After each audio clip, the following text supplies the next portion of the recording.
ముఖ్యమంత్రి గారు ఏమైనా నీకు నీతి నిజాయితీ ఉంటే, నీకు పద్ధతి ఉంటే, నీది నిజంగా ప్రజాపాలన అయితే ఒకసారి రివ్యూ చేసి ఆ పిచ్చి ప్రయత్నాలు మానుకోండి, ఆ కేసులు ఉపసంహరించుకోండి. నీ తాటాకు చెప్పులకేం భయపడం. ఇది పైనుంచి మీరు ప్రేరేపించి మా మీద దాడి చేపించినారు. ఎందుకంటే మేము పోయింది సాయం చేయడానికి. అక్కడ ప్రజలు మిమ్మల్ని తిట్టిపోస్తా ఉన్నారు. ప్రజలు కనీసం మిమ్మల్ని దగ్గరికి రానిచ్చే పరిస్థితి లేదు.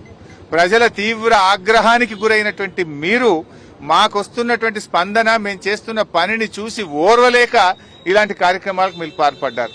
అయినా మేము వెనకకు పోలే. ఈరోజు చూడండి, నెల జీతం ఇచ్చాం, లారీల కొద్ది సరుకులను ఆ ప్రాంత ప్రజలకు పంపిస్తా ఉన్నాం. ఇది మా నిజాయితీ. ఇది నిజంగా వరద బాధితులకు ఉడతా భక్తిగా మేము చేసే సహాయం. మీరు ప్రభుత్వంలో ఉండి, అధికారంలో ఉండి తాగడానికి మంచినీళ్ళు కూడా ఇవ్వలేకపోయినారు. ఒక హెలికాప్టర్ పంపించలేకపోయారు. కనీసం అన్నం పెట్టలేకపోయినారు. మీ వైఫల్యాన్ని